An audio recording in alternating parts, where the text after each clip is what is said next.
Hi friends, మన భారతదేశంలో 12 జ్యోతిర్లింగాలు ఉన్న గుడిమల్లం శివలింగం మాత్రమే ఎందుకు అత్యంత పాతదిగా గుర్తించబడుతుంది.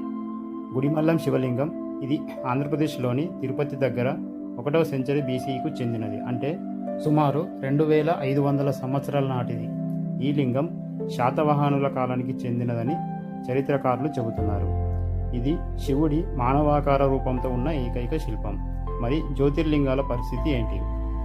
జ్యోతిర్లింగాలు మొత్తం 12.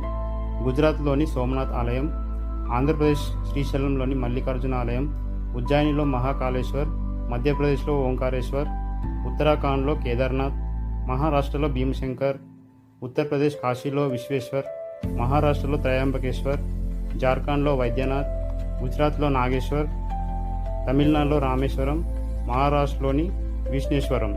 ఇది పురాణాల ప్రకారం యుగాల కిందట ఏర్పడ్డ శివుని జ్యోతి స్వరూపంగా భావిస్తారు.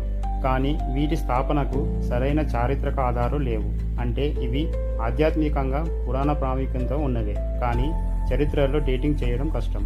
ఈ కారణంగానే గుడిమల్లం లింగాన్ని భారతదేశంలో చరిత్రపరంగా రికార్డు చేసిన మొట్టమొదటి శివలింగంగా పరిగణిస్తున్నారు. ఆధ్యాత్మికంగా పవిత్రమైనవి జ్యోతిర్లింగాలు, చరిత్రపరంగా ప్రాచీనమైనది గుడిమల్లం లింగం. సాధారణంగా లింగం అంటే ఆకారం మాత్రమే ఉంటుంది, కానీ గుడిమల్లంలో శివుడి శరీర రూప శిల్పం లింగంపై చెక్కబడి ఉంటుంది. ఇది ప్రాచీన మత శిల్పకళ పరిమాణాన్ని చూపుతుంది. జ్యోతిర్లింగాల తర్వాత కాలం దివ్య ప్రదేశాలు కావచ్చు, కానీ శైవ ధర్మానికి మూలంగా నిలిచిన శిల్పరూపం గుడిమల్లం లింగమే. ఈ వీడియో నచ్చినట్టయితే లైక్ చేయండి, అలాగే మీ ఫ్రెండ్స్ అండ్ ఫ్యామిలీకి షేర్ చేయండి. సబ్స్క్రైబ్ చేయడం మర్చిపోవద్దు. Thank you.